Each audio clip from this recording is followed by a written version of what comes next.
kusikia. Moja kwa moja katika uchambuzi, mshukiwa wa shambulizi la wakati wa dhifa ya chakula cha jioni iliyohudhuriwa na rais wa Marekani Donald Trump katika ikulu ya White House mjini Washington anatarajiwa kufikishwa mahakamani leo. Hili likiwa tukio la hivi karibuni zaidi linaloashiria wimbi la ghasia za kisiasa nchini humo. Maafisa wa utawala wanasema mshukiwa huyo alilenga kumuua Trump na maafisa wake waandamizi. Viongozi mbalimbali wa dunia wamelaani shambulio hilo. Maelezo zaidi yanayo Tatu Karema.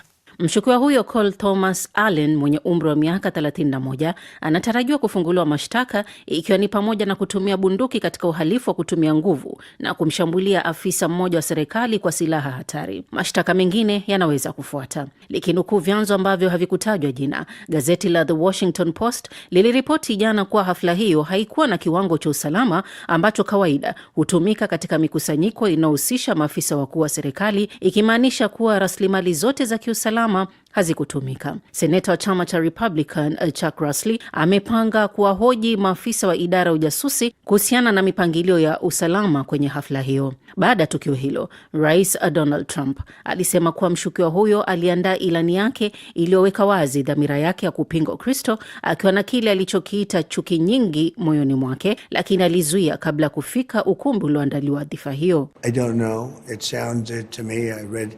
Sijui.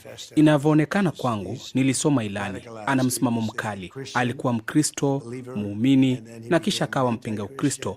Alikuwa na mabadiliko mengi. Amekuwa akipitia mengi kulingana na alichokiandika. Kaka yake alilalamika kumhusu na nadhani alimripoti kwa polisi, na dada yake vile alilalamika juu yake. Familia yake ilikuwa na wasiwasi sana. Labda alikuwa mgonjwa sana.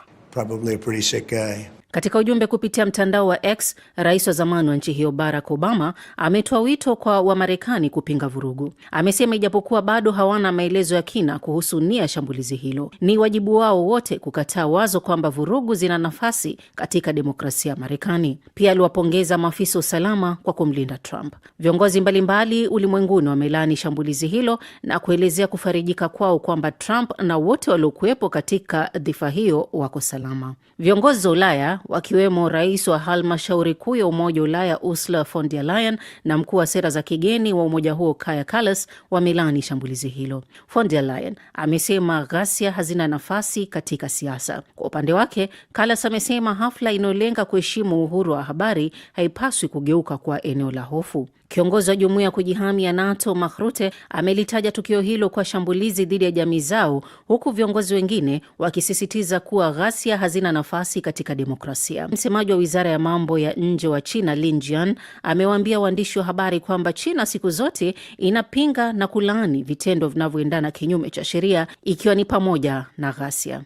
Shukran sana Tatu Karema kwa ripoti hiyo. Mali imetangaza siku 2 za maombolezo ya kitaifa kufuatia kifo cha waziri wa ulinzi Sadio Kamara aliyeuawa Aprili 25 baada ya shambulio kubwa la wanamgambo. Tangazo hilo linaonyesha umuhimu wa nafasi yake serikalini na mshtuko uliosababishwa na tukio hilo kote nchini humo. Wakiombogo anaarifu zaidi katika ripoti ifuatayo. Kamara alifariki kutokana na majeraha aliyoyapata wakati wa shambulio la kujitoa muhanga lililofanywa na mtu aliyekuwa kwenye gari lililokuwa na bomu katika makazi yake huko Kati, mji wa kijeshi ulio karibu na mji mkuu Bamako. Yalitokea mapigano makali kati ya vikosi vya usalama na washambuliaji kwenye eneo hilo. Waziri wa utawala wa mikoa Issa Osman Coulibaly alisema katika taarifa iliyosomwa kwenye televisheni ya taifa kuwa Jenerali Kamara alikabiliana moja kwa moja na washambuliaji wakati wa shambulio hilo na alijeruhiwa katika majibizano ya risasi. Wakati wa mapigano makali alijeruhiwa na kisha akapelekwa hospitalini, ambapo kwa masikitiko makubwa alifariki kutokana na majeraha yake. Aidha, kuporomoka kwa makazi yake kulisababisha majeruhi zaidi na uharibifu wa msikiti wa karibu, jambo lilosababisha vifo vya baadhi ya waumini waliokuwa ndani. Shambulio hilo pia lilisababisha vifo vya baadhi ya wanafamilia wa Kamara na lilikuwa sehemu ya wimbi pana la mashambulizi yaliyoratibiwa katika miji kadhaa. Miji hiyo ni pamoja na Gao, Kidal, Savare, Mopti na maeneo ya karibu na Bamako, hali inayoashiria operesheni iliyopangwa kwa ustadi mkubwa. Mashambulizi hayo yalitekelezwa na muungano wa kundi linalohusishwa na mtandao wa kigaidi wa Al-Qaeda la Jainim, Jamaat Nusrat al-Islam wal Muslimin na kundi la waasi wa Tuareg la ukombozi wa Azawad FLA. Hii ilikuwa ishara ya ushirikiano wa kipekee wa makundi ya itikadi kali na waasi uliotanua ukubwa na ugumu wa ghasia hizo.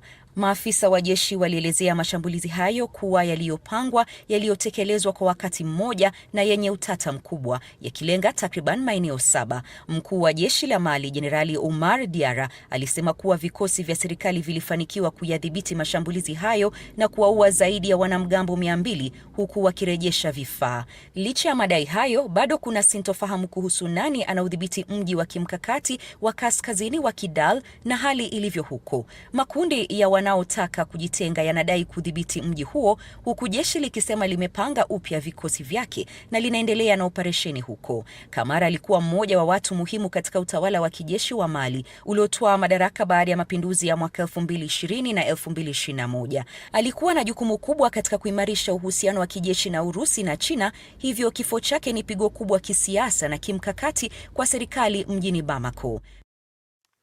Naam, ni Wakio Mbogo akiangazia hali ilivyo kule nchini Mali. Tuelekea sasa nchini Tanzania. Asasi za kiraia zenye nguvu kubwa ya ushawishi nchini humo zimekosoa vikali ripoti ya uchunguzi ya matukio ya kabla na baada ya uchaguzi wa Oktoba 29 iliyoandaliwa na tume iliyoongozwa na Jaji Othman Chande na kuundwa na Rais Samia Suluhu Hassan. Wakizungumza jijini Dar es Salaam, wawakilishi wa asasi hizo 14 wamesema hawaridhishwi na matokeo ya uchunguzi huo, wakidai hayatoi haki kwa waathirika wala kuweka msingi wa uwajibikaji. Badala yake, asasi hizo zijulikanazo kwa kifupi Azaki zimetaka kuundwa kwa tume huru na shirikishi zaidi, wakisisitiza kuwa bila ukweli kamili na wazi wa kisheria, Tanzania haiwezi kufunga ukurasa wa machungu ya Oktoba 29. Sudi Mnete amezungumza na mwakilishi wa moja ya asasi hizo, Jebra Kambole, akiwakilisha TLS, chama cha wanasheria Tanganyika, na kwanza alimuuliza ikiwa wanasema mbinu za tume hazikuwa za kisayansi. Je, wao kama Azaki walitumia mbinu zipi za kisayansi kukusanya ushahidi wao na wanawezaje kuthibitisha hadharani? Kimsingi sisi hatujatoa ripoti mbadala wala hatujafanya utafiti mbadala, lakini sisi tumetoa taarifa kutokana na kile ambacho Jaji Chande amekitamka katika matamshi yake, kwa sababu hata hiyo ripoti yenyewe haijawekwa hadharani bado. Kwa kile ambacho kimeonekana mtaani na ripoti mbalimbali za wachunguzi mbalimbali namna zimeonyesha, kuna vitu kadhaa tunaona sisi haviko sawa na havijazungumzwa vizuri na tume ya Mheshimiwa Jaji Chande. Kwa vyanzo vyenu hivyo, labda mna ushahidi huru unaothibitisha takwimu mbadala za vifo zaidi ya hivi 518 au mnategemea ushuhuda tu wa simulizi pekee? Tunategemea ushuhuda wa simulizi, lakini pia ni ile hali halisi ambayo ilionekana mitaani kwetu, kwa sababu na sisi ni sehemu ya watu ambao tulikuwa mtaani. Kwa hiyo ukiangalia matukio namna yalivyotokea na ripoti mbalimbali namna tulizozipokea kutoka kwa wanachama wetu na watu mbalimbali na hiyo wa kawaida, tunaona ile idadi sio sawa, ni zaidi ya pale. Lakini pia tume na yenyewe inakiri kwamba sio watu wote walienda kwenye hiyo tume na sio watu wote walikuwa huru kuzungumza kwenye hiyo tume na sio vifo vyote viliripotiwa vituo vya afya.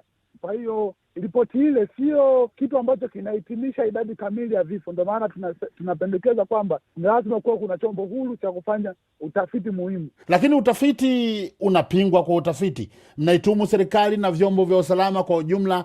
Mna majina labda ya watendaji au viongozi makususi mnaodai waliwajibika moja kwa moja na matukio hayo mabaya? Sisi kuna vitu kadhaa ambavyo tumeona kama ni vichocheo, kwa sababu kwa mfano tamko la IGP la kuzuia watu wasitoke nje baada ya muda fulani kilikuwa ni kichocheo cha watu wengi kuuawa. Kuzima kwa mtandao kilikuwa ni kichocheo cha watu wengi kuuawa. Watu wote hao wamehusika katika mauaji ya raia na askari wameonekana mitaani. Kwa hiyo sio kitu ambacho cha kukwepesha, na ripoti pia inasema kwamba askari walihusika japokuwa imeshinda kuwataja kwa majina. Je, kusiwe na mashaka kwamba Azaki nanyi mnachangia lawama za jumla jamala badala ya uwajibikaji wa mtu binafsi? Sio kwamba sisi tunatoa lawama, hapana. Sisi tunatoa mwelekeo wa nchi ambayo inataka kuelekea ili kuwa na amani na utulivu. Ndio baada tunasema ukweli na uwajibikaji ndio utakao tusogeza kutokea hapa kuliko kuacha mambo kama yalivyo. Kwa hiyo ripoti hii kwa kuwa haionyeshi huo ukweli ambao watu walikuwa wanautegemea, hatuwezi kupiga hatua. Ikiwa serikali sasa itakataa mapendekezo yenu yote Azaki, mna mpango gani B zaidi ya matamko ili haki, ukweli, maridhiano ya kweli yafikiwe? Sisi ni kwamba kwanza tumetoa tamko, tumemwomba Mheshimiwa Rais atoe taarifa hiyo hadharani ili watu waweze kuipima ina ukweli kiasi gani, waweze kuangalia hivyo viapo, kila kitu waweze kukiangalia. Lakini sisi bado tunahakikisha kwamba tunachukua hatua za kisheria za ndani ya nchi na nje ya nchi. Kwa hiyo sio kama tutaishia tu kutoa matamko, lazima tuchukue hatua za kisheria ili kuhakikisha kwamba tunalinda haki za Watanzania. Ndio miongoni mwa majukumu ya asasi za kiraia pamoja na kulinda haki za binadamu. Ni Jebra Kambole akiwakilisha chama cha wanasheria Tanzania TLS akizungumzia ripoti iliyotolewa na wakaguzi baada ya matukio ya Oktoba 29.